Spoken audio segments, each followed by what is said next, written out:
Hello there, I'm Alex, and this is Blue Fire, an out-of-nowhere surprise hit like finding the unsung hidden gem of 2021, and I can already see myself bothering everyone to go play this for years to come.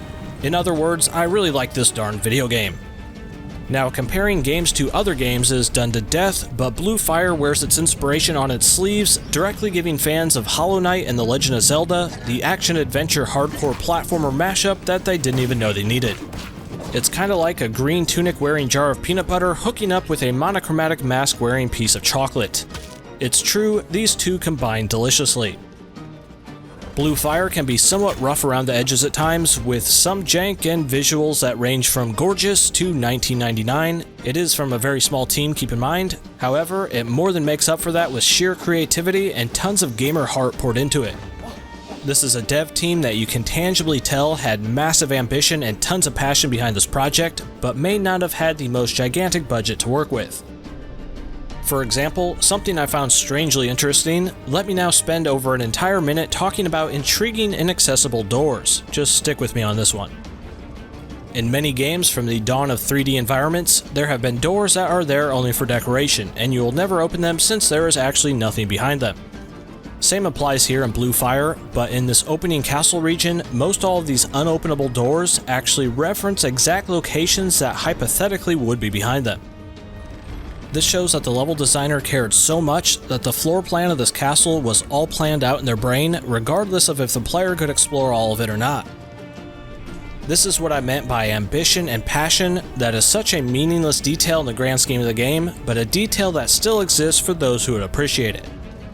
I mean, I want to know what this castle's alchemist tower looks like now after seeing this, or what's actually going on in the west side dorms, which is exclusive to guard members only, or what is imaginarily behind this door that you can't quite reach to inspect. In a more typical AAA big budget entertainment package, made by a committee style of game, this type of attention to detail would not exist. It would just be a door that you can't go through, no context, no intrigue, just a meaningless video game fake door. This somewhat silly door moment I had is when I really realized these devs truly cared about this project. Now, since you survived through my mundane doorway analysis, let's get into one of my other favorite design elements, the optional voids, which make everything easier by making it much harder, if that makes any sense. It will. These voids range in difficulty, but are almost all more difficult than anything you'll face in the game's main dungeons, and if you choose to take on these brutal platforming gauntlets, you'll be rewarded with an added heart container, and they also provide a good source of the currency used to equip more spirits, which is a system I'll be coming back to. If you struggle with super challenging 3D platforming, you can avoid these guaranteed sweaty palm challenges, but in turn, the rest of the regular game will be slightly harder with your lesser health pool and less equipped spirits. Even if they seem intimidating, I do recommend seeking all of these out because they do provide some of the best 3D platforming segments I have come across in a while. The try-hard pants had to make an appearance a time or two for some of these for sure. Now getting back to those spirits I referenced, those are a passive upgrade you can socket onto your hero, giving you access to a wider variety of abilities, somewhat similar to Hollow Knight's Charm and Notch system. Some of these can drastically change your mobility and jumping potential, which is the most powerful tool you'll have at your disposal.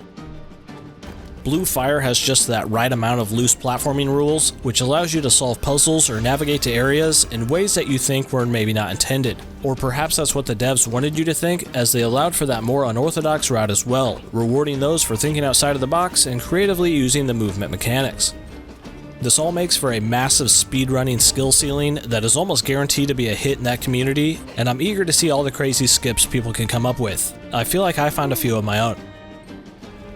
Jumping around is not everything, however, and as far as Blue Fire's combat goes, it's not one of the strongest elements, but it does get the job done. Your attacks tend to home in on the targets somewhat by themselves, you can Z-target style lock on if you wish, and you have a ranged magic attack and a block which sap your mana resource.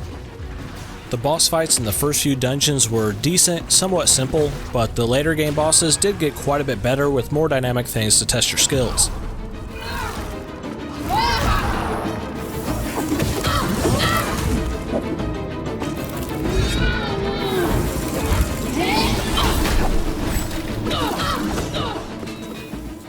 You will be finding different swords to help you out, which will boost your attack, but other than that, there's not much else in the gear department. The different skins for your character, however, are pretty great, even if they're purely cosmetic. This little dude you play as is instantly likable, and he gets my early vote for Character Design of the Year. He's just so darn cute. The game seems to definitely know this, and even highly encourages you to unlock and use frequent goofy emotes to gain access to special chests hidden in the environment. Outside of the general exploration, once you get into the main dungeon areas of the game, things shift quite quickly into classic Zelda style, only with a somewhat ramped up challenge. The very first dungeon, for example, has water raising and lowering mechanics, which sets the tone of, hey, this isn't going to be your average walk in the park style adventure. The puzzles in here are fairly simple compared to Zelda, but the extra platforming elements make up for that, providing some truly tricky situations to navigate. Your dexterity will be put more to the test in Blue Fire than certainly your brains. There is a decent amount of stuff to see and do hidden around in this world, and will likely take you around 12 to 15 hours on your first playthrough, and a bit more if you aim to 100% everything. I do recommend trying to do the optional stuff, because most all of the side quests are either funny, strange, or just downright so cruel, two of which I want to spoil but won't, but they are so comically dark, it'll most certainly have you in complete disbelief that the quest actually went down that route. This world has a Dark Souls-esque air of mystery to it that doesn't just spell everything out for you, along with the lovable Zelda-like character designs that combine to make everything feel hauntingly adorable. So overall, like I mentioned at the beginning, if you can withstand some hit and miss production values and you tend to favor raw gameplay control and satisfying exploration, you will find Blue Fire to be a genuine diamond in the rough. It takes a lot to surprise and impress me nowadays, even more so since my main career has been covering games for the last 3 years now, but I found myself staying up late to sneak in more time with Blue Fire, not something I would still usually do.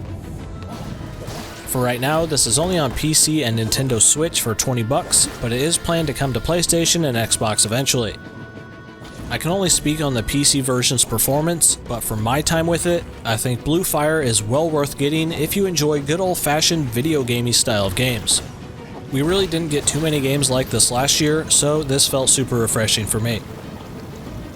Now, before I wrap this all up, what do you think of Blue Fire from what I showed? If you do happen to pick this up, give it a few hours and then come back to this video and let me know your thoughts, because I really want to know if everyone is as into it as I was.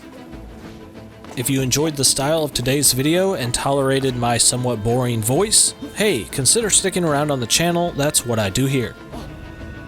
As always, this has been Alex from Boomstick Gaming, and have a great rest of your day.